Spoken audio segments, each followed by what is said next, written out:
कुरुक्षेत्र में एनआईटी की छात्रा दीक्षा दुबे के सुसाइड मामले को लेकर यूथ कांग्रेस ने कैंडल मार्च निकाला। कार्यकर्ता किरमिट रोड से मार्च निकालते हुए एनआईटी के मेन गेट तक पहुंचे। इस दौरान प्रशासन से पीड़ित परिवार को न्याय दिलाने की मांग की गई। जिला प्रधान कुलदीप ढिल्लों ने आरोप लगाया कि लगातार हो रही घटनाओं के बावजूद प्रशासन गंभीर नहीं है। उन्होंने चेतावनी दी है कि यदि न्याय नहीं मिला तो यूथ कांग्रेस अस्थायी धरना देगी।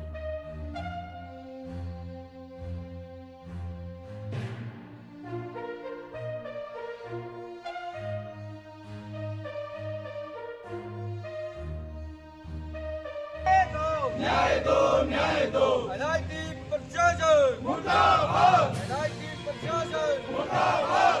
कैंडल लगाई जा रही है।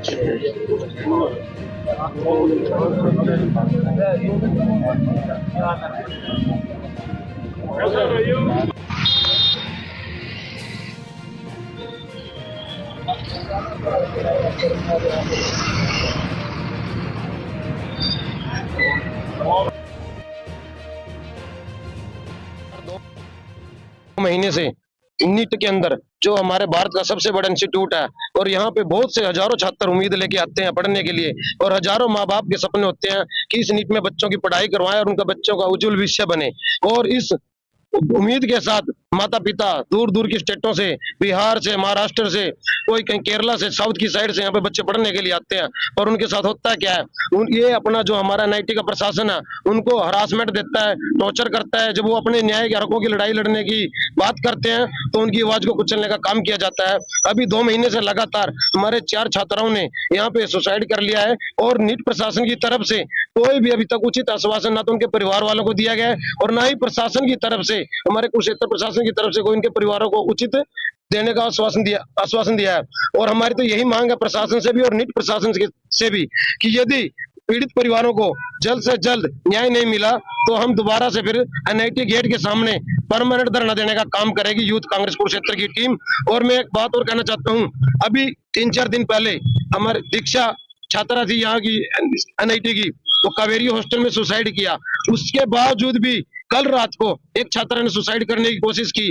क्या हुआ, ऐसा क्या हो गया हमारे एनआईटी के अंदर कि एनआईटी का प्रशासन एक बार भी आवाज उठाने के लिए उनके परिवार वालों से मिलने के लिए भी तैयार नहीं होता। वो क्या करते हैं, गेट बंद कर देते हैं, उनके माता पिता आते हैं, उनको हरासमेंट करते हैं, उनको दबकाया जाता है, उनको दबाया जाता है। आप खुद सोचिए, मीडिया कर्मियों से मैं प्रार्थना करता हूँ कि कहां से बिहार का परिवार अपनी किस उम्मीद के साथ यहाँ पे न्याय की उम्मीद के साथ आएगा। क्या उसको न्याय मिलेगा? नहीं मिलेगा, क्योंकि ये गूंगा बहरा प्रशासन है, ये किसी का काम नहीं आएगा।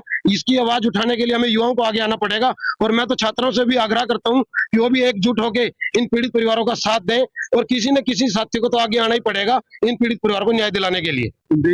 आजकल सांसद जो हमारे बने हुए यहाँ से नवीन जिंदल जी, उनको कुछ जवानी का थोड़ा गुमार आया हुआ है। इस उम्र में आके भी उनको सिर्फ घुड़सवारी, पोलो दिखाई देता है। ये नहीं दिखाई देता कि नीट के अंदर 4 बच्चों ने सुसाइड कर लिया, वो भी किसी के बच्चे थे। किसी माँ बाप ने उम्मीद के साथ उनको नीट में पढ़ने के लिए भेजा था, उनके साथ हजारों आशाएं जुड़ी हुई थी। इतना पढ़ा लिखा के इस इंस्टीट्यूट में जहाँ पे हजारों लोग वंचित रह जाते हैं एडमिशन के लिए, यहाँ पे एडमिशन करवाया और फिर माता पिता को क्या मिला, उनकी लास्ट में क्या मिली इस प्रशासन की तरफ से? जिनके माता पिता को डिग्रियां लेने के लिए आना था, वो यहाँ से अपने बच्चों की बॉडियां लेके जा रहे हैं। कल रात भी एक ऐसी घटना होने पे तो बाल बच गई ऐसी घटना। और ये गूंगा बहरा प्रशासन अभी तक कोई जागने का काम नहीं कर रहा है। और मैं तो यही तो प्रार्थना करता हूँ यहाँ के प्रशासन, सत्ता पक्ष के लोगों से भी कि राजनीतिक छोड़ दें, एक बार इन बच्चों, इन परिवारों की पीड़ित, इनके मन की भावनाओं को सुने। जिनके बच्चे गए हैं, किसी का एक बेटा है, किसी की एक बेटी है, एक बार उनके बीच में आके कम से कम उनको सांत्वना तो दें। हमारे यहाँ के तो जो प्रशासन, जो सत्ता के अधिकारी हैं, सत्ता के लोग हैं, वो तो सोए हुए पड़े। उनको तो सिर्फ पार्टियों से फुर्सत नहीं है, उनका तो ठुमके लगाने की आदत पड़ चुकी है। सिर्फ ठुमके लगवा लो, नारियल फटवा लो, निश्चय और कोई काम नहीं उनके पास। अभी कुछ दिन पहले यहाँ पे 10-15 दिन पहले इन्होंने प्रोग्राम किया, बड़े बड़े सिंगर बुलाए गए, लाखों रुपये लगाया। इसमें हमारी यूनिवर्सिटी की जो हमारी प्रॉपर्टी है उसका नुकसान किया गया। पर वहां के नेताओं ने, इनसो के नेताओं ने, वहां के छात्रों ने आगे भी इन पीड़ित परिवारों के, पीड़ित छात्रों के बीच में आके एक बार भी इनकी बात सुनने का काम नहीं किया। और हम इन पीड़ित छात्रों को और पीड़ित परिवारों को विश्वास दिलाते हैं कि हम इनके साथ तन मन और धन से खड़े हैं। जब भी हमारी कोई भी जरूरत पड़ेगी, हम एक पोल पे इनके साथ खड़े हैं और न्याय की इस उम्मीद के साथ हम उनके साथ खड़े रहेंगे। भी नेता ये इनके खिलाफ बोलने का काम करे, उसके ऊपर सीबीआई इंक्वायरी बैठा देते हैं, कभी किसी बड़े अफसर को भेज देते हैं, कभी किसी को उठा देते हैं। पर इनका क्या काम है? यहाँ पे देखो, 4 यंग बच्चे जो हमारे देश का भविष्य बनने वाले थे, जो इतनी बड़ी स्टडी करके यहाँ से कोई इंजीनियर बनता, कोई कुछ बनता। ये दिया छात्रा थी, दीक्षा छात्रा थी, जो बिहार की बेटी थी, ये अभी एक बहुत ही बड़ी उस पर सर्च कर रही थी, एड्स के ऊपर सर्च कर रही थी। पर क्या हुआ, छात्रा ने सुसाइड कर लिया। उसके अरमान, उसके परिवार के अरमान ऐसे ऐसे दबे के दबे रह गए। और इसका कहीं ना कहीं जिम्मेवार यहाँ का प्रशासन है, यहाँ के सत्ता के लोग हैं, जो इसके खिलाफ वो आवाज नहीं उठा रहे। और मैं तो एक आग्रह करता हूँ कि जुल्म के खिलाफ आवाज उठाना कोई गुनाह नहीं है, और यदि ये कोई गुनाह है तो ये गुनाह हम बार बार करेंगे। एनआईटी की कमी, अपनी कमियों छुपाने के लिए, देखिए कोई त्योहार नहीं, कुछ नहीं है, इतनी 4 दुर्घटनाएं हो गई, 4 बच्चों की यहाँ पे डेथ हो चुकी है।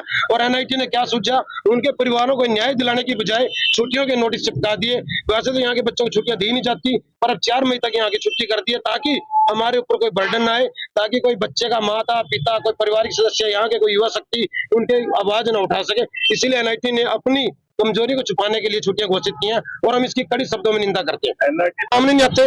अभी कल एक छात्रा का बयान था, छात्रा ने कहा कि एनआईटी के जो प्रोफेसर, जो टीचिंग स्टाफ होता है, वो बच्चों को टॉर्चर करते हैं। वो कहते हैं या तो क्लास से बाहर चले जाओ, आपको कल क्लास में आना नहीं है, आपके असेसमेंट, आपके नंबर, ये धमकी देते हैं बच्चों को, और बच्चों को मेंटली हरासमेंट देते हैं। और नीट का तो उन्होंने ताले लगा दिए, बच्चे कहाँ से स्टडी करेंगे। अभी एग्जाम आ गए हैं, जो बच्चे पढ़ने लायक हैं, पढ़ने वाले हैं, उनकी तो वो तो अपनी शिक्षा, अपनी पढ़ाई से वंचित रह जाएंगे। छुट्टी एनआईटी प्रशासन को आना नहीं चाहिए कि भाई बाहर प्रदर्शन करने के लिए आए, युवाओं के हकों की लड़ाई लड़ने के लिए आए हैं, हमें तो अंदर जाने नहीं देंगे। आप वो भी दिखाओ ना, गेट पे ताला लगाया हुआ है, तो कैसे